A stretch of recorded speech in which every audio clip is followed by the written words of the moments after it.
Welcome to Fantasy Sports Daily, powered by FantasyGuru.com. Monday through Friday at 12 p.m. Eastern Standard Time, 9 a.m. Pacific. Ray Flowers breaks it all down for you from a fantasy sports perspective.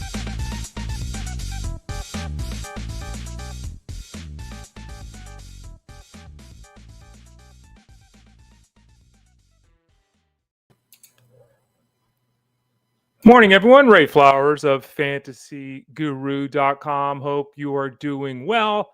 I kind of say that every day, right? And I do hope it's the truth every day. A lot of negativity in the world, a lot of people looking to tear you down in this world. Don't let them. I'm trying to talk myself into it too, because sometimes it gets tough. But the bottom line is stay positive, be a positive influence to those around you, and do your best to not be an asshat like we see far too often on social media. I'm Ray Flowers, again, at FantasyGuru.com. You can find me on the social medias all over the place at the Ray Flowers. You can find me here with you Monday, Tuesday, Thursday, Friday on Elite Sports, the Elite Sports Show. It's actually called Fantasy Sports Daily by FantasyGuru.com. On Wednesdays, I'm with Jeff Mans on the Elite Sports Show. Let me say that again, because I just confused myself. Sometimes you got so many things to say, and I'm more surprised that I generally get this right on a daily basis because there's so many things to go through. Number one, this show is Fantasy Sports Daily, Monday through Friday, 12 o'clock Eastern Standard Time. We go about an hour. I'm here Monday, Tuesday, Thursday, Friday. Justin Fensterman is here on Wednesday, so he'll be here tomorrow. So Monday through Friday, 12 o'clock Eastern here on the show. Mondays, I ride solo. The other 4 days of the week, it's myself and Justin with our guests. Tuesday today, Armando Marsal. Wednesdays, Rich Mileto. Thursdays, Tyler Beaker. Fridays are Russell Clay. The Elite Sports Show on SiriusXM Fantasy Sports Radio is with Jeff Mans. That's Monday through Friday from 2 to 5 p.m. Eastern Standard Time. When I'm not with you here on Wednesday, I'm with Jeff Wednesday and 2 to 5. So that's where you can find me on Wednesdays. Again, you can find me on all the social medias at the Ray Flowers. You can find this show right here by going to FantasyGuru.com. Right at the top of the page on the toolbar, click the Elite Plus tab. That'll show you all the podcasts, all the shows in the network, including this one. You can find all the shows cataloged there. You can also type in Fantasy Sports Daily where you're listening to podcasts and find us there, whether it's YouTube Music, Apple iTunes, Pandora, Spotify. Type in Fantasy Sports Daily and find us there. And then the three places where you can leave comments and questions that we can address live. You can watch the show live. You can watch the show on demand at these three spots.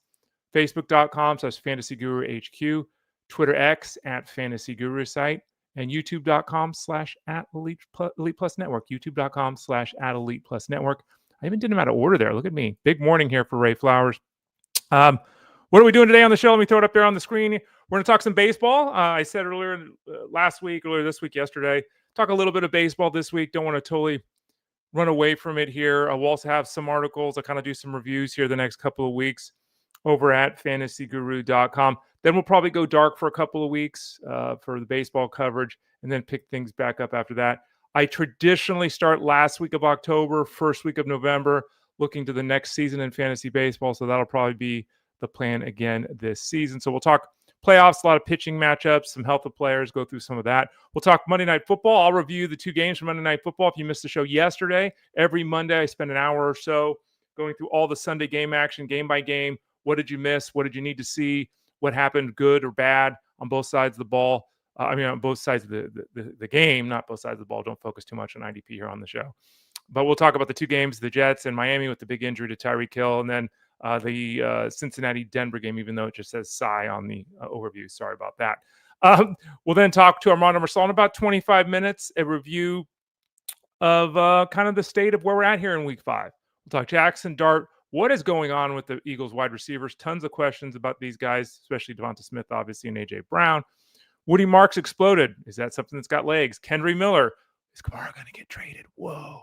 Breshad Smith, Kenneth Gainwell, Rachaad White, Romeo Doubs, Jalen Tolbert, Malik Washington with the injury last night, Tyreek Hill, Darius Slayton, and Tommy Tremble. We'll talk to Armando Marsal about all of that here in about 25 minutes. Before then, remember, according to my calendar, it is the 30th of September, which is the final day that the deal that is on the screen now will be available to you. It's time to get in.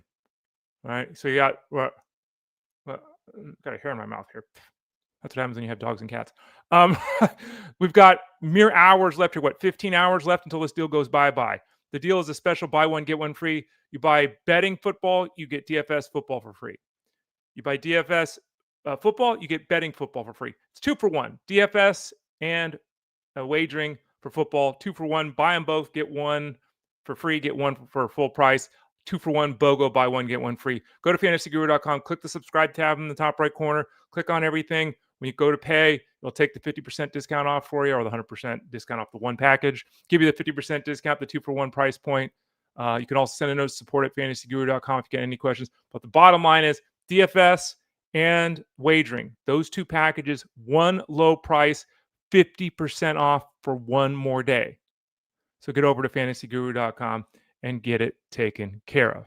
Okay, let's throw it back up on the screen. What are we doing here before we talk some football there, Armando Marsal? Before I talk some football as well, because obviously, what is going on here? Ray, learn how to use this screen. There we go.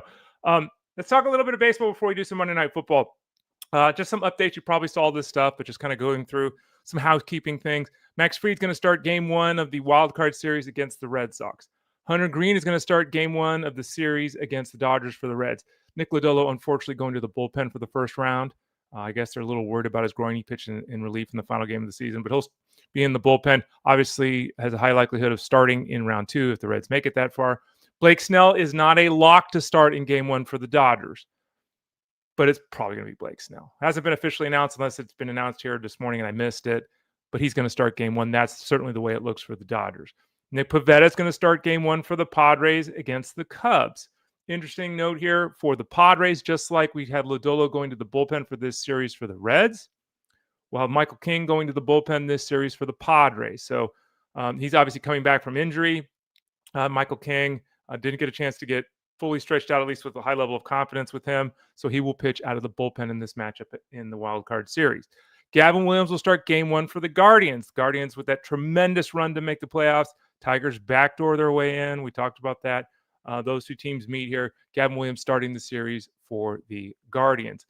Terrible news for the Red Sox, going back to that team for a second. Lucas Giolito, who was so good this season. By the way, for those people that were wondering, I did pull off the trifecta, if you will. The entire podium is now mine. The last 3 years that I've done Tout Wars, the 15-team mixed league that uses sold instead of saves, on-base percentage instead of batting average, innings pitched instead of victories. The last 3 years I've been in that Tout Wars 15-team mixed league, I finished second, first last year, and third this year. So that's pretty good run. Top 3 years going, 3 years in a row here. Won it last year, finished third this year. Lucas Giolito was part of my pitching staff. I was able to pick him up off the waiver wire in season after he was dropped, and he was really good down the stretch. 3.4 ERA, 1.3 whip, but he was really good down the stretch, and he was obviously slated to start for the Red Sox here in the playoffs.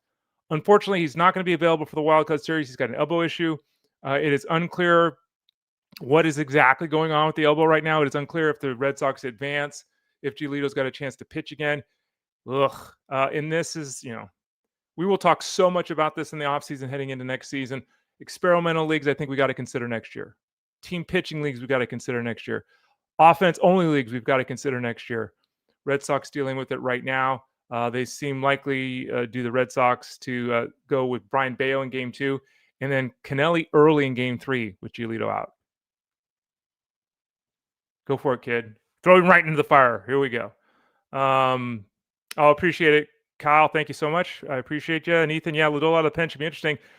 If he's on, he wasn't in that effort the other day. If he's on, that's a weapon there out of the bullpen. And I appreciate you, Kyle. Thank you. Okay, speaking of the Guardians, lots going on with the Guardians here. Chase DeLauder, who was expected by this point to be established as a major league player, has had a bunch of injuries over the last couple of seasons and just hasn't been able. Oh, and Chris, you said this too, by the way. Half-season leagues would be great too. We have talked about that a lot. Yes, I agree with you. We will see if we can get someone to actually host it next year. That is an idea that we've had for years now. I'd love to get that enacted in 2026. Half-season league, quits at the All-Star break. Then for those of you that just want to do fantasy football, or those of you that want to redraft because your first half team sucked, second half is there for you. So we'll talk about that, getting that in place next season. Chase DeLauder, back to him.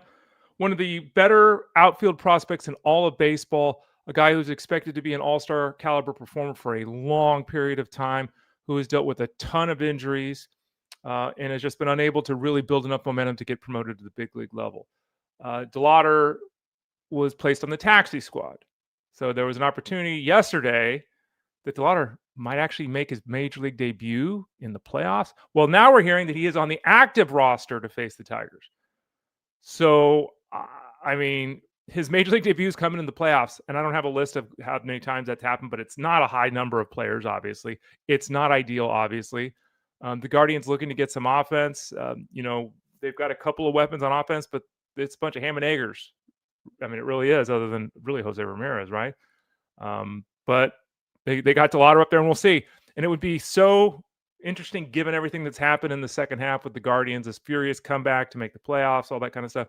If now Lawlar, who had this terribly disappointing 2025, actually does something in the playoffs, it would be fascinating to see. He'll be active in this series. Very, very unique situation for the youngster in the outfield of the Guardians. Looking at him here, let's see. He had the hamate bone surgery in July. That was his second injury. I think he hurt his leg earlier in the year. We'll see. I saw a note, and they're like, well, let's hope he does what Evan Carter did a couple years ago for the Rangers. If he does that for the Guardians, look out. We'll see what happens in that scenario. Going to some big picture items heading into 2026, Corbin Burns, who hurt his elbow, said that, I'd like to be pitching by the All-Star break next year. For those of you that have forgotten, he hurt his elbow and had Tommy John surgery in June. All-Star break next year is about 13 months. Generally, we're in that 12 to 14-month zone for recovery from Tommy John surgery, generally speaking at this point in time. Some guys are a little faster. Some guys, Walker Buehler, much longer. It's fair to look at Corbin Burns and say that, he could make it back by the All-Star break next year. Obviously, long way to go to see if that's a reality. We'll see. I also saw a note Shane Bieber was supposed to have that same time frame. And we didn't see Bieber till much later than that. So good target, good goal for Corbin Burns. We'll see if it's able to come to fruition in 2026. Grayson Rodriguez has got an elbow injury himself, not having Tommy John surgery. He had a bone spur removed in, I think, mid-August. So the hope is that he'll be ready and good to go by the start of next spring. Grayson Rodriguez is one of the most disappointing pitching prospects in baseball the last 5 years. By now, he was supposed to be established as an all-star caliber performer. He has been unable to attain that level of performance on a consistent basis. And more importantly, from the real world and our perspective, he's just been unable to stay on the field. So there are some rumors here about, could they move him to the bullpen? Remember, Felix Bautista had arm surgery. He's likely to miss most, if not all, of 2026. They got Kyle Bradish and Trevor Rogers at the top of the rotation. Grayson as their 3 would look pretty good next year, but can he stay healthy and perform? Or could they move him to the bullpen? Pretty early in his career to become a reliever. We shall see what they do. But the good news is they're expecting him to be ready by spring training. Pete Alonso, if we go to the hitting side of things, Pete Alonso mysteriously couldn't get a significant contract offer this offseason. Now, Alonso's in a tough spot. He's 30 years old. He plays first base. 30-year-old first base sluggers are not a dime a dozen, but, Rowdy Tellez is still kicking around, right? Like, this profile is one where there's options for teams. And, he's not dynamic on the base paths. He's not a young guy. Even if he goes out and does what he did this year, which is kill it, 38 home runs, 126 RBIs. He had 700 plate appearances, played it all the time. Even if you go out and kill it like that, is that worth $35 million a year? For a guy that in 4 or 5 years, is going to be hitting 270 with 31 home runs and 90 RBIs. He ran into this last offseason, signed that contract with the out with the Mets. The bottom line for this story point is that Alonso is opting out of his contract. He's going to become a free agent yet again. He'll look for that bigger contract this year. And frankly, what he did last year, yet again, proving one of the best right-handed offensive performers in all of baseball when it comes to the power bat, almost hit 40 home runs, had more than 125 RBIs, basically had a 350 on base percentage. Like, it was really good season. He probably gets the contract this offseason, 5 years, 150, I'm guessing. We'll see if he goes back to the Mets, but he's hoping to get that big contract that he didn't get last offseason. Nick Kurtz fell below 1,000 OPS in the final day of the season, but then hit his 36th home run to bring his OPS back above 1,000. So he finished the year at 102. Really, I mean, again, who cares? 990, 1,002. But it's great to have 1,000 at any point, certainly as a rookie. He became the 8th rookie ever to have 1,000 OPS with 400 plate appearances. And listen to this list: Aaron Judge, Ryan Braun, Albert Pujols, Bernie Carbo, Ted Williams, Rudy York, and George Watkins. So kudos to Nick Kurtz, who is fantastic. Will Nick Kurtz be a top 25 pick next year? Will he be a top 15 pick next year? Looking forward to finding that out. Trea Turner played 5 innings at shortstop in the final regular season game for the Phillies. He went 0 for 2, but he's good to go. He's healthy. There we go. He'll be back in the lineup for the Phillies here in the playoffs. He is the only player in the National League this season to hit 300. Nico Horner was second at 297. First batting title for a Philly player since Richie Ashburn in the 1958 season, but he's the only 300 hitter in the National League, Trea Turner. And finally, Bichette is hoping to return from his knee injury for the ALDS if the Blue Jays can get there. And Jordan Lawlar, my favorite, 2 for 4 with a double walk, couple of runs scored. Actually, hit over 300 with 7 doubles his final 44 plate appearances. So started to come around offensively. We'll see. Didn't play a lot of defense down the stretch here. Is Blaze Alexander the guy they're going to go? No, they're not going with Blaze Alexander, right? We'll see what happens. We'll follow this storyline closely. But Jordan Lawlar still, despite the health issues he's dealt with the last couple of years, and despite the terrible strikeout rate he was displaying at the start of his professional career, the big leagues this season, still a dynamic talent, still a 30-30 talent.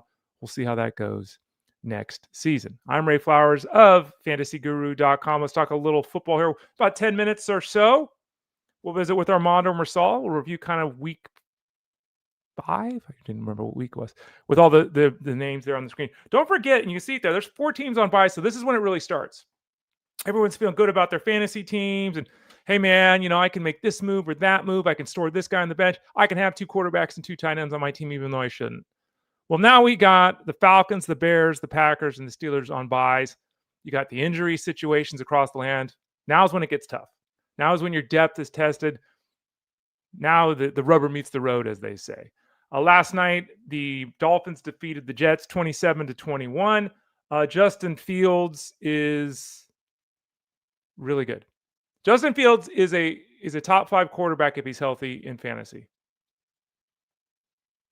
I mean, we said it all off season. I picked up in the FSGA 14-team mixed league I'm in. 14-team league I'm in. Sorry, I'm in baseball mode. I lost Jaden Daniels to injury.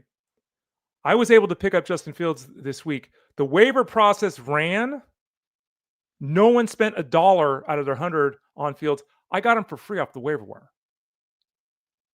He went out last night, ran for 81 yards and a touchdown, threw for 226 and a touchdown. Top 5 quarterback this week. Why does no one like Justin Fields? I'm just so flummoxed by that. We said it all off season. Let me repeat myself. Justin Fields is a top 10 quarterback. Period. Does he spin into traffic? Yes. Does he make bad reads at times? Yes. Does he make poor decisions at times? Yes. Is he a top 10 quarterback in fantasy? Yes. So Justin Fields, huge game last night. Huge game again. 80 yards on the ground, touchdown, 226 and 1 as a passer. On the ground, Allen hurt his knee. Braylon Allen hurt his knee.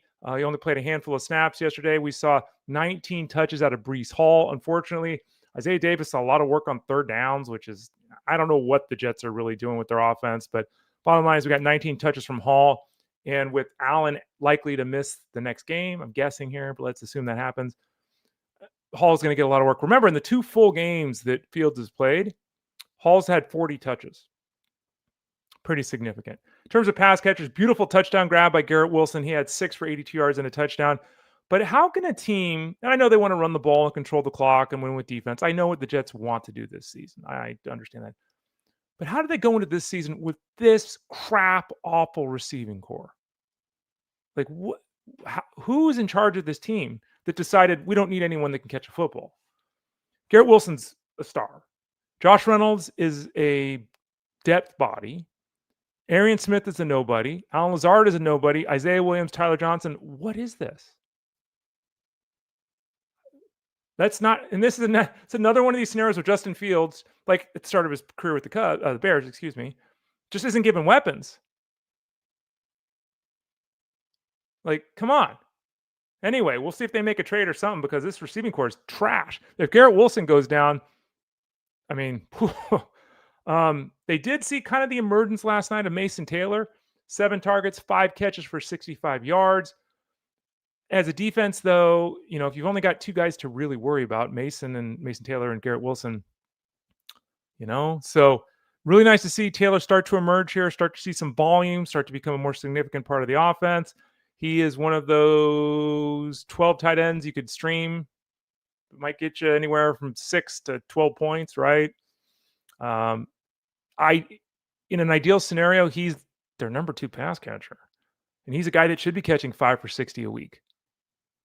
Does this happen in this offense? I don't know. But it was nice to see him do it last night against the Dolphins. On the other side of thing with the Dolphins, Tyreek Hill's done for the season with the knee injury. Looked pretty terrible. Obviously, questions at this point of his career being over, all that. Won't belabor the point there, as you all know or should know. I'm out on Tyreek Hill. I've been out on Tyreek Hill for years.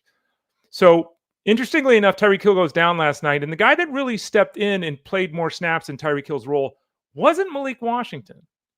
Malik Washington had a couple of carries, had a couple of catches. Nick Westbrook-Akine?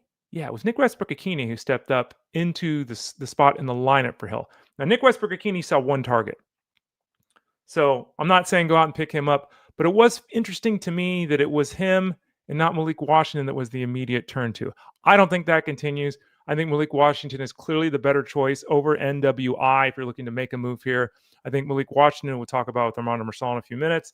I think he makes for a very solid addition this week. There could be some significant push on the waiver wire to get him this week because of the injury to Hill. Because in theory, we have a guy that should be playing 75% of the snaps and getting 6+ targets every game.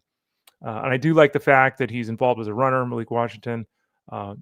Need him to be a little bit more of a football player than a gadget player, though.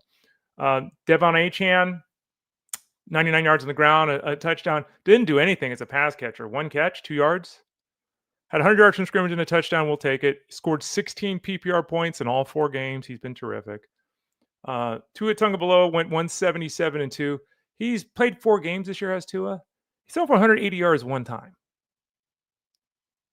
I know there's a lot of spotty quarterback play across the land. Tua does have 2 touchdown passes in 3 straight games, but he's thrown for 180 yards once. Like, this offense still, I mean, the Dolphins moved to 1-3, beating the Jets, who are 0-4. Big whoop. Dolphins won the game. They should have won the game at home. So they won the game. The big takeaway is Malik Washington is the guy you want to add. We'll talk to Armando Marsal in a few minutes about what that means. By the way, Darren Lawlar, 2 touchdowns in his return. Everyone gets excited. He played 16 snaps and ran 10 routes. He was not part of the offense. NOT, not part of the offense. Now, he was part of the offense in the red zone. So I'm not going to say that there's not some intrigue to pick him up off the waiver wire, that kind of thing. We'll have the waiver wire article over at fantasyguru.com. We'll be answering questions in Discord over at fantasyguru.com. But remember, 3 targets, 16 snaps, 10 routes run, really wasn't part of the offense last night. Denver defeated the Bengals 28-3. This was an expected outcome in terms of the victory for the Broncos. I don't know if anyone thought it would be a 25-point whitewashing. Jake Browning, 125 yards, no touchdowns, no picks. Lead Sports Show, 2 to 5 p.m. Eastern Standard Time, Monday through Friday with Jeff Mans. A little birdie told me that despite a poor effort this game for Browning, despite a poor effort the last game from Browning, that Browning might still be on the radar of an addition if he's dropped in Superflex leagues, in 2 QB leagues, because of the matchups. So stay tuned to Jeff to hear from that. But the bottom line is last night, nothing happened. T. Higgins caught a couple of balls real quick. We thought, all right, here we go. Finished with 3 catches for 32 yards. He has 1 game of 35 yards this season. Jamar Chase had 5 for 23. Terribly disappointing effort for him. He was seen complaining, understandably so. Has caught 5 balls in the last 2 games with Browning starting, but not doing anything yardage-wise, not getting in the end zone. The offense is unimaginative and not working. You can blame the change of quarterback. You can blame the coaching staff. You can blame the play calling. You can blame the offensive line. Like, there's a lot of blame to go around here, but the bottom line is right now it's not happening. If I have Jamar Chase, I'm still starting him. If I had T. Higgins, it depends. Probably still starting him as a wide receiver 3. I know some of you have him as your wide receiver 6 because you're in these leagues where somehow you have all these guys. Terribly disappointing. Chase Brown, yet again, the only game in town. Chase Brown again playing all the snaps. Chase Brown again getting all the touches, but 1 out of the backfield. Again, didn't do anything. Still hasn't run for 50 yards in a single game. Again, you can't have a running back getting 90% of the touches out of the backfield and ever totally turn away from him. You just can't do it. And that's what Chase Brown is doing. He's getting all the work. It's just not leading to any kind of production, which is terribly, terribly disappointing from a fantasy perspective. On the other side of the thing with the Broncos, Bo Nix played much better, which was needed because Bo Nix has not played very good the last couple of weeks in particular. He had a rushing touchdown. He ran for like 7 yards, didn't do anything. Threw for a couple scores, 326 yards. Sutton with the beautiful touchdown catch, 5 for 81 and 1.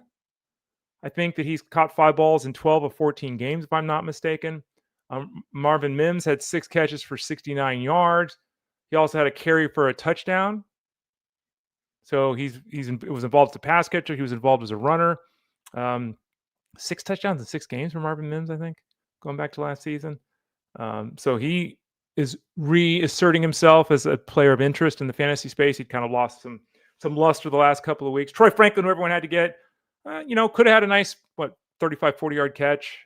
Didn't pull it in.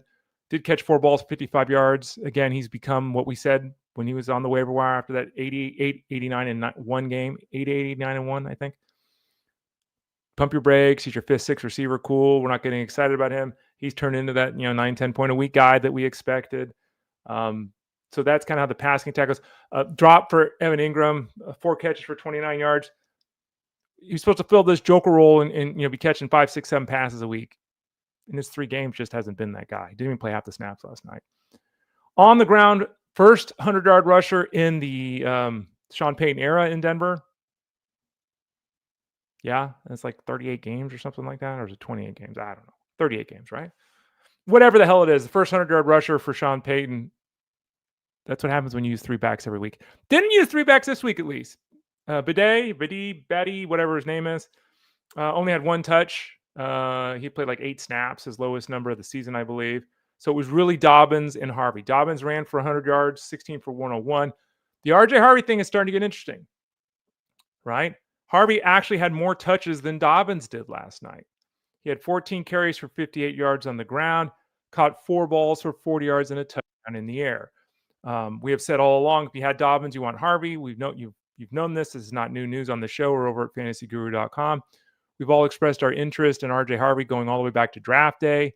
Dobbins is still the guy, but it was interesting that Harvey was more involved as a pass catcher last night. Harvey actually had more touches than Dobbins did last night, and he only had a couple fewer yards. He had 98 yards from scrimmage, did Harvey. Kind of a coming out party for him. If he's on the waiver wire, shouldn't have been. If you're a Dobbins owner and you don't have Harvey, you blew it. Straight up blew it. If he's on the waiver wire after last night's effort, you're going to have to pay for it. So that's kind of a review of Monday Night Football. I don't know. Maybe we'll continue to do this. Maybe I'll just review Monday Night Football moving forward on Tuesdays, and we'll just bring in Armando Marsal and talk general things. Maybe that's a good way to do it. So that's something to think about. But remember, right now, we have 1 more day left for the deal. Buy 1, get 1 free. Buy DFS football, get betting football for free. Buy betting football, get DFS football for free. 2 for 1. Click the subscribe tab in the top right corner of the page. Send a note, support@fantasyguru.com. I am being told this offer ends with September. So it ends at midnight tonight, according to what I'm being told. So this is the last day to get the buy 1, get 1 free for football. 50% off. Get both for the price of 1.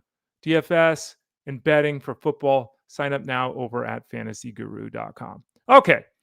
So that's what we've done here. Aaron, we have not discussed Woody Marks yet, but we will discuss Woody Marks in a second, because that is a topic that we're going to hit on with Armando Marsal at fantasyguru.com. You can find his thoughts every week over at fantasyguru.com by clicking the Elite Plus tab at the top of the page. That's where you find this show cataloged. You can also find Armando Marsal, his show catalog. So you can find all the past episodes there. You can find Armando at Armando_Marsal on Twitter X. You can find him on live streams doing DFS and seasonal. You can find him in the Discord. You can find him writing articles. He's all over the place, including here every Tuesday at about 12:30 Eastern Standard Time. The one and only Armando Marsal. How you doing, Armando? I'm doing great, Ray. How about yourself? Doing all right. Just kind of exciting last night, the doubleheader football thing. I wish there was a way to split the times up further, right? Yeah. It's a weeknight, and so, but what's your takeaway from the doubleheader thing? You like it? I enjoy it. I love having 2 Monday night games, but I agree with you. Maybe splitting it a little bit more, maybe like 7 p.m. and then the 9 p.m. game that way, or maybe 9:30. But yeah, I get it, because on us over here on the East Coast, we'd have to go to bed late. I'm okay with that, because I typically go to bed late anyway, so I'd stay up watching it. But I'm sure that there are a lot of people would do appreciate the early starts to these Monday night games. They do. And happy birthday, by the way. It was Armando's birthday over the weekend, so everyone wish him a belated happy birthday. Join us every Tuesday at about 12:30 Eastern Standard Time. I was going to talk about a couple situations first, but we had Aaron ask about Woody Marks. We talked about him yet. We have Ethan saying, is he a sell high or a hold? What do we do there? So let's, Kyle Murphy chimed in with Woody Marks. Okay, Woody Marks took over the backfield last week. He had more yards. He had more production. He had more touches than Chubb. What are we doing with Woody Marks? Because when you have a game like he did last week, multiple touchdowns, catching passes, all that kind of stuff, when you have a game like that, everyone in your league runs the waiver wire. Even people that aren't interested are interested. How are we handling Marks, who's probably on the waiver wire in the majority of leagues out there? And there's also that situation with Joe Mixon. We're hearing he's not coming back this week, but he's still floating around. What are we doing with Woody Marks? Well, we talked about him last week. I think it was here on the Roster Coach live stream. I think maybe even both as someone to add. Hopefully you did do that if he's still out there. Someone asked me this, and I think it's a great question, right? Do you use your number one waiver wire priority on Woody Marks? And my response was, it really depends on your backfield situation, right? And I think that if you have 4-5 starting guys, there's a lot of rosters with ETN, with Swift, with Ken Walker, in addition to a high-end quality running back, so that there's a mix of those 4 with the handcuffs. If that's your backfield, I don't necessarily think you need to go out there and use that number one waiver wire priority. Now, if you're hurting at the running back position, if you have players who have underwhelmed so far to start the season, players who are not playing up to expectations, I know Tony Pollard has had a slow start, Chase Brown is having a slow start. Like, there are some players that have had slow starts. If you need a change, in your backfield right now, I do think you should prioritize Woody Marks. I think regardless, you should be going out there placing a bid on him. I do think that he's the best running back in Houston. I don't know what's going to happen with Mixon. I thought that whole situation, and I know you were very on board with this going into the season, was just very weird, and just the way they handled it, the way it kind of turned out. I wouldn't be surprised if he misses even more time. I'm not expecting him back right away. So I look at Woody Marks as right now the guy to own in Houston. I think he's going to continue to see opportunities. He looks like the better running back. But for me, it's all about what your situation is as far as how much fab you want to spend on him and whether or not you want to use that top waiver priority. Do I think he should be rostered in the majority of leagues at this time? Absolutely, I do think so. But it's just a matter of how much you need to or want to pay for him given your situation. So I think this is going to be a very unique thing where it depends on your situation, Ray. And maybe that's a great way to answer it, but I really do think that that's an important way to think about it when you're looking at Woody Marks. Woody Marks, according to RT Sports, is just the one I have open. He's rostered in 70% of leagues, but he started in 7% of leagues last week. So no one played him, which again I think was the right call, obviously. I had to play him, unfortunately. I was hurting at running back, Ray. It was in our. It was a CBS. It was in our league. Oh, was it? That's a deep league, though. That is a deep league. But I had no choice. It worked out for me, though. It worked out pretty well. Yeah, I was going to say, did it work out? I think it did work out. It did work out. Armando Marsal of fantasyguru.com. So that's your take on the backfield. We got some other situations that we'll hit in a few minutes in the backfield, but I want to go back to Jaxson Dart. What did you think of his first effort? I think we're all impressed by the wheels. Took some big hits. Didn't look great as a passer. Obviously lost Malik Neighbors, which is a massive blow. Rest of the way, quarterback 20, 15. Is he going to do enough with his legs to be a usable piece in Superflex? Or is he going to do enough to be like Justin Fields and be actually usable in a one quarterback league? I think he's more suited for a 2 quarterback situation or a Superflex league situation because of the wheels. Like you mentioned, there's 2 really outlooks here, right? The NFL, the actual quarterback, and then the fantasy. If we're talking fantasy, from a fantasy standpoint, I think he's going to be someone you can rely on each and every week in a Superflex or 2 quarterback leagues, or if you're in a pinch in a bye week or dealing with injuries at the position and you really need a plug and play. I think he's going to do enough with his legs on a week-to-week basis to give you that fantasy production that you're looking for at the quarterback with a relatively safe floor here. So I don't feel comfortable with him in a 1 quarterback league setting at this moment. I'm not saying I'm going to go out there, pick him up to start him over, some of my players right now. But I do think in 2 quarterback Superflex leagues, I think he should be rostered at this time in just about every league because he did show us that, that rushing upside with those 50-plus rushing yards and that rushing touchdown. So, from a fantasy standpoint, absolutely 2 quarterback Superflex leagues, quarterback to add this week. The Eagles. Oh, boy. Yeah, I know. Eagles are winning games. Jalen Hurts scoring 2 touchdowns every week. Saquon Barkley, but the receiving core has been so bad that people aren't really talking as much about Barkley as they probably would be if these guys were going for 80 yards every week. Devonta Smith and A.J. Brown, just, and we all keep saying the same thing, which is the correct thing to say. Both guys should be rostered. And if I have A.J. Brown, and I do, I'm not taking him out of my lineup. He's a phenomenal receiver. They just don't have to pass the ball to win games. They scored 30-plus points and didn't pass the ball. I don't think, if I'm not mistaken, Jalen Hurts had a passing yard in the second half, and they won the game. They scored 30 points. You're going to say hold on to Smith and Brown, but what are we getting out of them the rest of the season, Armando? You have to embrace the volatility with these kind of players, right? Like, you have to understand when you invest in players and you invest in, certain situations, you have to understand what you're investing in. And I think when you're investing in the Eagles, you understand that there's going to be weeks where some of these players are not going to produce to their full potential because of scores, game script, game environments. Like you said, like there's games that they don't have to pass a ton. Yeah, and yes, A.J. Brown is 24% target share, but what's 20 plus percent of like 10 pass attempts? That's not a lot, guys. So like it's really not. So you just have to understand there are going to be some big weeks. There are going to be. So if I'm a Brown owner, there's two things. Number one, you can't sell him because you're selling him at a devalued price at this point, right? You're not going to be able to get what you should be getting in return for a player of his caliber. Right. So you have two choices. You embrace the volatility and you continue to, because there are going to be those big weeks. We saw the couple of weeks ago, there are going to be some big weeks from him. And that's kind of the weeks you want to bank on him.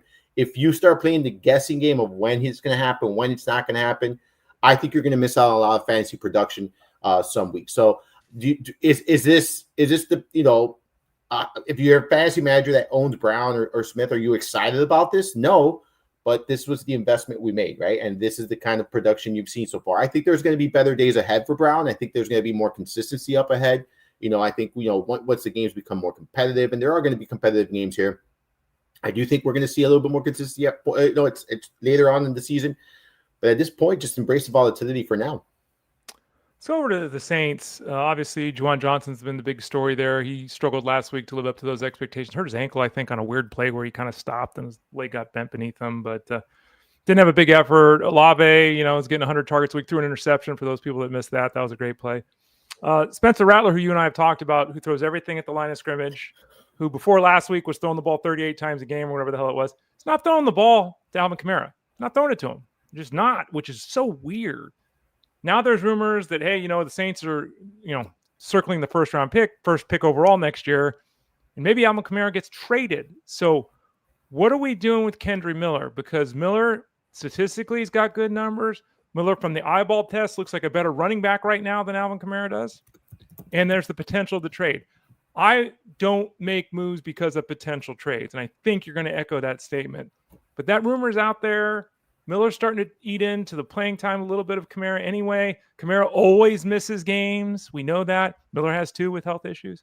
What are we doing with Kendre Miller if he's on the waiver wire, even if we're not a Kamara owner? I think you should be proactive with Kendre Miller. I mentioned him last week as well as someone you in deeper leagues, just stash, just because you're seeing Miller a little bit more involved. We saw him involved in the red zone this past weekend as well.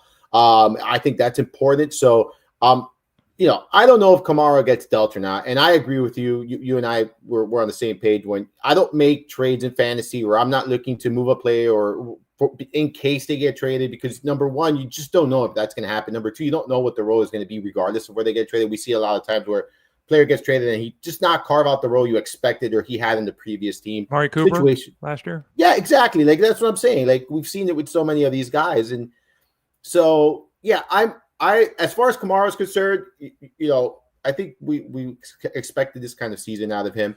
And then Kendre Miller, he's someone you definitely want to add. Whether you own Kamara or not, I think if you're a Kamara owner, obviously you make that a little bit more of a priority for yourself. He's the clear-cut handcuff there. But for me, I think he does offer some standalone value in deeper leagues, and I do believe he'll continue to offer some standalone value moving forward. They want to implement him, and this is a team that's tanking, so there's no need to play the veterans. I was going to say he's Alvin Kamara. No, he's Armando Marsal of FantasyGuru.com. Joins us every Tuesday at 12:30 Eastern Standard Time. I don't run like him. No, I do not. Did you at any point in time? I've never been faster, like quick or anything. I've always, yeah, I know. I've never been fast. That's the one thing I haven't been. I could throw a He football pretty glides too far. with the way he runs. Like there's Yeah. very few people in the world that run like that. He's just smooth, It's like some guys chug. Like Quinshon Judkins to me looks like he's chugging. Kamara's smooth. I was never that guy. Yeah, he's gliding. It looks like he's kind of like surfing on the field and just kind of, just no. You hear me running. You hear those big thumps, Ray. Boom, boom, boom. Here I come.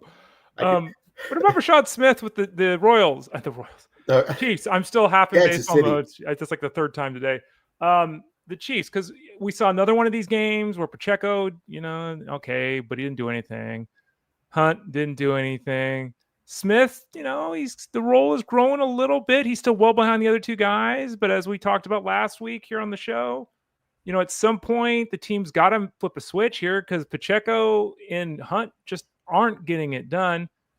Is now the time to get on the ground floor of Breshad Smith, or is that fool's gold? No, I think now's the time to get on. I think you always want to be proactive with these situations because it doesn't cost anything, right? It's a very cheap addition right now. You don't have to spend a ton of fab. If you wait, like you saw, what we saw with Woody Marks, now everyone's going to go out there and try the same thing. This is a moment where, like you mentioned, I think they need a change in this backfield, right? I think they need more explosive plays. That's what we wanted in Pacheco, before the injuries, and that's what he brought to the table. And I'm not saying Smith is the same guy, but Smith offers that pass catchability, that kind of like lightning out of the backfield. They're looking for that big burst. So I think he's going to have, somewhat of a role here. And I think as the season progresses, he'll continue to establish and carve out a role, a more solidified role, and maybe be a bright spot down the stretch for this backfield. So I like being proactive here. I like adding him. You don't necessarily have to start him. You don't have to rely on him right now. He's more of a stash than anything else, and kind of see how it weighs, how this plays out. I look at it as you invested him now and give it, 3 to 4 weeks, see what happens between now and then. And then if nothing grows and nothing happens, you can always cut up. But I do think he's a hold for a couple of weeks, kind of see how things play out there in Kansas City, because I do think he will carve a role here, Ray. Thank you, NFL, for playing games in foreign countries. Thank you for playing games where West Coasters have to get up before the sun to make lineup changes. People didn't do that when Jalen Warren was mysteriously ruled out of the game. They missed Kenneth Gainwell having the best game of his career. He'll never have a game like that ever again. A couple touchdowns, 5 catches, 150 yards from scrimmage, whatever the hell it was. So now he's, people are going to do the search. Who's got the most points? Boom, Kenneth Gainwell is going to be at the top with Woody Marks. Number one thing to remember is the Steelers are on bye this week.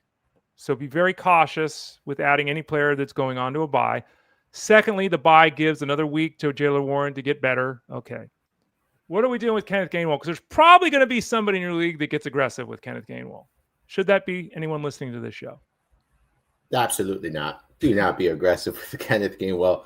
I look at this as a short-term solution to an unclear situation right now, right? Like that's how we're viewing this.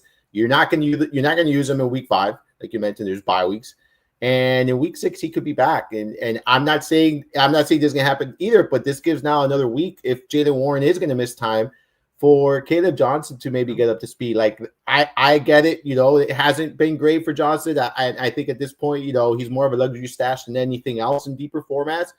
But you just gotta wait and see. I'm not going to go out there and spend a ton of fab on Kenneth Gainwell just because of this one game. I look at this as if you were on it this week, great. If you were not, you missed that opportunity moving forward. And I would let someone else utilize their fab or their priorities on Gainwell here. Yeah, I'm just looking. I think I have Gainwell in one league. I took him in the Scott Fishbowl League. I'm looking at it right now in the 19th round. For those people that don't know, that's a 22-round draft. Yeah, so I took him in the 19th round. And so it was great when I woke up, at 6:45 West Coast time, and the game's already started because it starts at 6:30, to realize that he's on my bench because in Scott Fishbowl, he produced 55 points on my bench. I ended up going with, instead of him, I went with Malik Washington, which I obviously would have made the change to him. Oh, and by the way, I lost my matchup this week by 18 points. So I would have won the matchup by 35 if I had not lived on the West Coast. So thanks, NFL. Really appreciate you. Yeah, I had Kenneth Gainwell on my bench. That's why I laughed, by the way. In Scott Fishbowl? In the Scott Fishbowl, you and I both had him on the bench. Yes, sir. 55 points. Like the best. I got quarterbacks out there scoring 30. Kenneth Gainwell got 55. Oh, boy, yeah. And the scoring system is different in that league, folks. Yes, it is. Armando Marsal, fantasyguru.com. Bucky Irvin beat up, going for testing. We're not really sure what's going on with Bucky Irving. Rachaad White could be on the waiver wire. Really hasn't been involved in this offense. Bucky Irving's not done a ton running the ball for the most part, but he has really taken over as the pass catcher. White's really getting a handful of touches a week here, but there's uncertainty with Bucky Irving and his health. What are we doing with Rachaad White this week? Yeah, there's right. They have not disclosed what the injury is. All that was reported was that he's going to have an MRI. We haven't received. He was supposed to have it yesterday. We haven't received those results. At least I haven't seen those yet. And there's a lot of concern as far as his injury. So I would be very proactive with this backfield. Rachaad White, Sean Tucker's another one you could consider. And if White's out there, you're probably going to have to spend, 10%, maybe more. I wouldn't want to spend more than 15, 20% there. Like that's for sure. Unless we know Irving is going to definitely miss time an extended amount of time. But yeah, White's Tucker the better ad. By the way, you mentioned Tucker's name is, because everyone's going to go to Rachaad White, but is he the answer? I would go with the cheaper Tucker because I think Tucker would be the one involved in the pass catching. In the offense as a pass catcher, I think he'll be involved. I think he's going to have a role. I could see a full blown committee between White and Tucker. By the way, I'm not necessarily certain that White's going to automatically take over that every down role that Bucky Irving has had. But yeah, if White's out there, you do prioritize him. But I do think that Sean Tucker is a cheaper ad makes a lot of sense here. So I like both of them if Irving were to miss time. But again, we don't have. This is one of those situations where there's not much out there. I've looked and I've dug. I don't know if you found anything, but everything I found was undisclosed, and there's some serious concern. So I don't know I don't even know what part of the body is injured. I have not found that either. So it's a situation to really monitor closely, though. Yeah, because Rachaad White really is not a very good running back. No. He can catch the ball, but he's really not a very good running back. Going back to a guy that's not available this week, though, again, when we do the search, 3 touchdowns. Romeo Doubs. I think we've all basically said that he's the number one receiver for this team. We've all basically said, yeah, but scored 3 touchdowns. It's hard to tell people when a guy scores 3 touchdowns, the yeah, but part. But honestly, great effort. He was on your bench or on the waiver wire. Not playing this week because he's on bye. In week 6, I'm not starting with any level of confidence because he scored 3 touchdowns in week 4. Or are you different with that? No, I look at him as a player that if you're looking for, 7 to 12 fantasy points in a PPR format that you feel it fine to plug and play, you're going to have your occasional big games like this. There's the first multi-touchdown game this season, but he's done this before in seasons past. This is the second game he has scored at least 1 touchdown. So he finds the end zone, and he's, one of the primary targets in Green Bay. That doesn't necessarily mean he's a high volume guy, but he is one of their primary targets. And like we saw this weekend, he is going to have those big moments. I'm not going to start him. I look at him as a bye week or injury, plug and play, a replacement player, someone who I have in several leagues and did collect, the points on the bench like a lot of others. So for me, he's only starting in very deep formats and very deep PPR formats, but not in most 12 or 10 team leagues that we, have people playing in. So bench stash, don't go and blow all of your fab, but definitely someone that should be, in most rosters, I think, at this point, especially in PPR formats. With the Cowboys, Armando, CeeDee Lamb was out. Pickens, predictably, huge volume, couple of touchdowns, 8 catches, had that big game we were expecting. Jalen Tolbert's kind of the next guy up. And so he's not costly. He's not a player that really has a ceiling. Maybe he has a floor with Lamb out. We don't know for certain what Lamb's outlook is. He's probably not playing this week with the high ankle sprain. Jalen Tolbert worth a couple percentage points, or just look somewhere else? Because remember, we are on 4 teams with buys this week. I think it depends on your situation, and I think it depends on your league size. In deeper formats, absolutely. I think, and again, you don't have to spend much. 2 to 4%, 1 to 3%. And if you're hurting at the position, look, there's a lot of people who had neighbors. There's a lot of people who had, Tyreek Hill. Like, we've seen some serious injuries to some big names. Terry McLaurin missed last week. He's dealing with injuries. We know the San Francisco 49er, receivers are dealing with injuries. So, a lot of injuries right now at the receiver position. So if you're one of those teams who needs help, spending a little bit of fab on Tolbert, who should continue to see an increased role here. But for me, I think it's going to be Pickens and Ferguson who, assume the majority of the workload through the air here. But there are going to be some opportunities for Tolbert as well. What about last night? You mentioned Tyreek Hill. Let's talk about Malik Washington. we've all basically thought, and most of us have said at some point over the last 2 years, that if/when Tyreek Hill misses games, Malik Washington's the guy that's going to step up. Well, the opportunity's here. Tyreek Hill's done for the season. His career could be over, nasty knee injury, all that kind of stuff last night. Who's Malik Washington going to be? This offense, I said it earlier, Tua Tagovailoa has thrown for 180 yards once. Like, his offense is, he's got 2 touchdowns, 3 games in a row, but he's thrown for 180 yards. 180 yards one time. Pretty far cry from a guy who led the NFL in passing yards back in 2023. Who is Malik Washington? How good is he going to be? How aggressive are we looking at adding him if he's out there as he is in most leagues on the waiver wire? Well, big shout out to Jeff Mance, who I think told everyone, go get Malik Washington, guys, before Monday night's game and be having their roster spot. I believe he was telling you. I saw that somewhere floating around Discord, so big shout out to Mance there. But, yeah, Ray, look, I would go out there and get him. I think he's going to be, operate alongside, Waddle. I think he's going to take on that deep, field stretcher role. We're seeing him utilized in multiple ways. He, sometimes they'll use him as a runner. They do screen passes with him. They do long passes. So I think he's going to be utilized a lot here. Going into last night's game, he had the 12% target share. Not huge, not significant, but he was third on the team in targets. He was the only other receiver with double-digit targets there going into last night's game. So I do think he's going to carve out a solidified role here.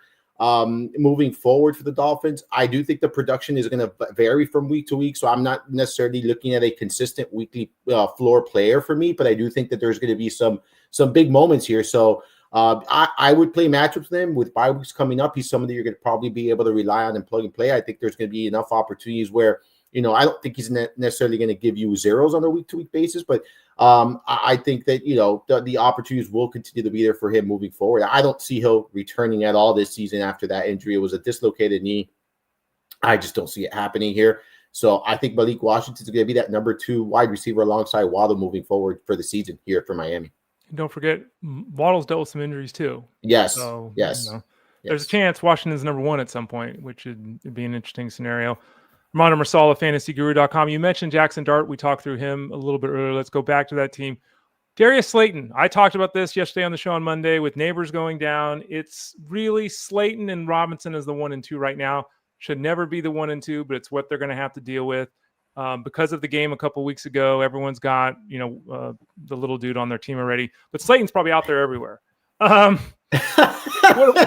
Waydale Robinson's a small guy, cool name too.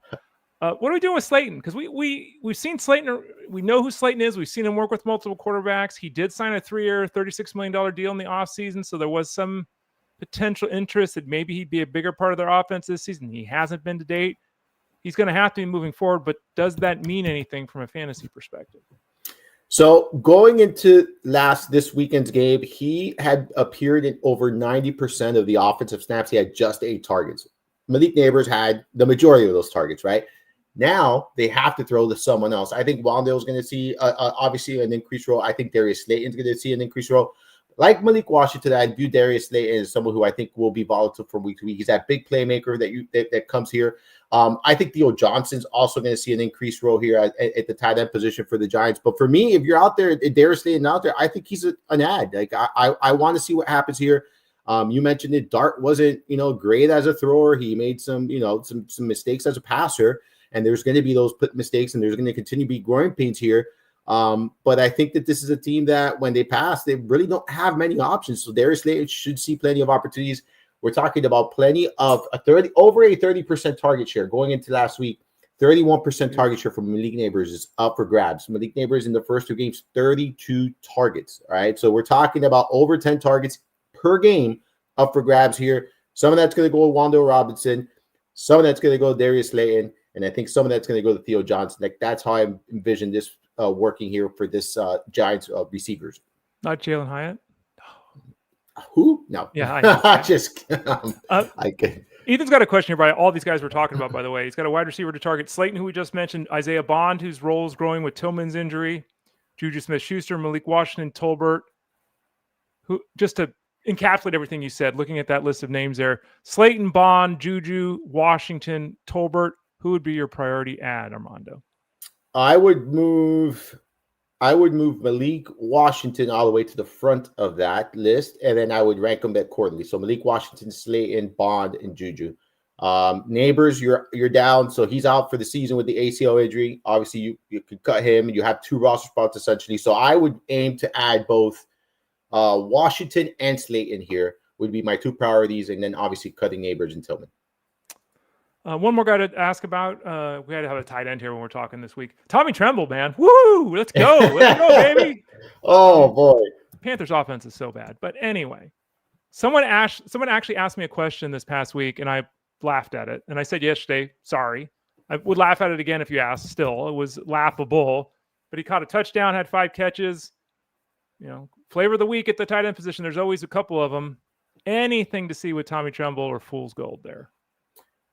Fool's gold, in my opinion, Ray. I think there are many other options if you're looking for a tight end out there that I feel a little bit better about versus our guy Tommy Tremble. You want to look at his 15.2 fantasy points. He caught 5 passes, 42 yards, a touchdown, targeted 7 times. Sure, but no, I'm not going there. I prefer. There are a couple other guys I prefer this week. Didn't the Panthers have a shutout and then got boat raced by the Patriots? And yeah, dude, come on. Like, it's gonna be so. No. Yeah, we'll I can't. Okay. Yeah. Kyle M's got a question here. It's a trade question. Would you trade Garrett Wilson, who had another big game last night? Beautiful touchdown grab. Would you trade Garrett Wilson, who's the best player of these 3, for Davante Adams and Chase Brown? It's interesting because Davante Adams is an every week starter. He's been getting in the end zone. He's got a touchdown 3 straight games. Chase Brown, not producing, but as I talked about earlier today, when his guy's getting 90% of the touches out of the backfield, it's hard not to start him. So we're giving up the best player, but we're getting back 2 startable pieces in Adams and Chase. What do you think, Armando? See, the important part was left out of this, Ray. Who are the running backs here? I don't care who your receivers are when you're basically swapping Wilson and Adams. I don't really trust Brown. Brown for me is going to be starting in teams that I need to start him, like you said, because of the volume. I feel like I'm not super comfortable starting him. They have a very tough schedule in the upcoming weeks as well. Kyle, I really wish I knew who your running backs were. I'm leaning towards staying put here unless you're going to start Chase Brown. If you're going to start Chase Brown, this makes a lot of sense. Otherwise, if you're just adding depth at the running back position, because I've seen a lot of these trades come in, Ray, where they're looking for depth, and I don't like making these trades unless I'm starting the player. So if you're going to start Chase Brown, yes, okay. Otherwise, I'm staying put here with Wilson. Fantasy Arnold asked the question, guys we're talking about, is DeMarcado a good cuff for Benson, or is Kendre Miller or Malik Washington a better pickup? 1, running back or wide receiver depends upon your roster. So we can't answer that question without knowing your roster. 2, my opinion, Armando's opinion, is you pretty much want to handcuff your running backs. I've heard a lot of people say, oh, I lost James Conner. Did you have Benson? I had Benson. Did you have Benson, or did you not handcuff? Problem solved if you had Benson, right? So now do we handcuff him with DeMarcado, or do we go Kendre Miller? I'll leave Malik Washington out because, again, we don't know that part, Armando. If you had Benson, would you rather have DeMarcado or Kendre Miller, who we talked about earlier? I would. Well, this is tough because I'm going to go Kendre Miller because I don't necessarily know if DeMarcado's going to be that 1v1 replacement, like if Benson were to miss. Whereas I know for a fact Kendre Miller would be that 1v1 replacement. And I think I was very surprised to see DeMarcado in that in the final 2 minutes of that game, to be 100% honest with you. I don't know if that's here to stay. I want to see one more week of the usage in that backfield before feeling comfortable with DeMarcado. So for now, I'm going to go with Miller, who's been a steadier drumbeat. But I agree with you. I think the most sense is to always handcuff your guy if you know it's a 1v1 replacement. If you think, I don't think so yet, Arnold. I don't think DeMarcado is a 1v1 replacement. If you feel strongly that he is, then he's your handcuff. Yeah, a lot of times when we get to the second and third or the third and fourth, it's not like it was when it's 1 and 2. Correct. Because DeMarcado shouldn't be touching the ball 15 times a week. He shouldn't be. Would they do it because they have no choice? Maybe, but he shouldn't be. So I think Armando broke that down pretty fairly there. John G., who's always with us every day, is in a PPR league. He lost Neighbors. So he needs a wide receiver. He was offered Deebo Samuel. He's getting back Jaden Daniels this week, according to reports. For Dobbins. So Deebo for Dobbins. Do we make this move? This would leave him with Walker, Hampton, and Pollard, 3 top 25 running backs. Currently, his wide receivers are Tillman, who is hurt. Pearsall's got a bum knee and may not play in a short week this week. Nico Collins has been unproductive. These are tough, Armando, because again, if we're looking at the short term, Tillman's not playing this week and Pearsall may not play this week. We may not even have starting wide receivers if we don't make this move, right? So we're gonna have to run to the waiver wire and pick up Jake Cowing or whatever from the Niners. What are we doing here? Tough trade. Yeah, this is one of those trades where it kind of makes sense, right? Because this fantasy manager is dealing with injuries at the position. I think this is a pretty fair trade. I don't think that any team is getting the better of the other team here. I think I'm making this deal, Ray. I think I'm going to make this deal. I saw the way RJ Harvey was utilized yesterday. I think his role is going to continue. He looked pretty good there. So I'm making this deal. Given your circumstances, given your situation, given your wide receivers and your running backs, I think you can afford to make this deal, and I'm okay with making it. Final question for you from Timon. Timon asked the question, 6-player trade. I don't ever do a 6-player trade. Just saying it. Okay. The rosters aren't big enough to be doing this. Would be like doing a 12-player trade in baseball. Just too much. Just swap teams. Yeah. I mean, right. We're talking about trading 6 players who are all in the starting lineup. So Armando's not that wrong. Amon-Ra St. Brown, who's the best player going. Terry McLaurin, who's hurt. And Chase Brown, who we both discussed on the show today. 4, Zay Flowers, Breece Hall, and JSN. So we've got 2 wide receivers and a running back for 2 wide receivers and a running back. We have 6 guys who, in my opinion, are all top 25 guys that are going to be starting every week at their position. Do we give up the best player in Amon-Ra St. Brown, giving up an injured Terry McLaurin and not knowing for certain when he's going to return, and Chase Brown for Zay Flowers, Breece Hall, and JSN? I think if this team has a losing record, I'm okay with making this move, right? Because he's dealing with, you mentioned the injured Terry McLaurin, the underwhelming Chase Brown, who does have a string of tough matchups up ahead. JSN continues to produce high-end numbers. Flowers has been very consistent so far. And that Baltimore Ravens defense is not looking good right now. So I think that this is a team that's good. Yeah, I'm okay. I hate giving up the best player in a trade always. I generally avoid making that, but I'm not completely against this move, right? Like, it's not a trade that I'm running and rushing out to say, all right, yeah, let's make it. But I'm not completely against it, especially if you have a losing record and you're trying to kind of shake things up here and get some wins. So, yeah, not against it. I've been in leagues for decades. And most of the leagues I'm in now are quote unquote experts leagues, right? And that kind of thing.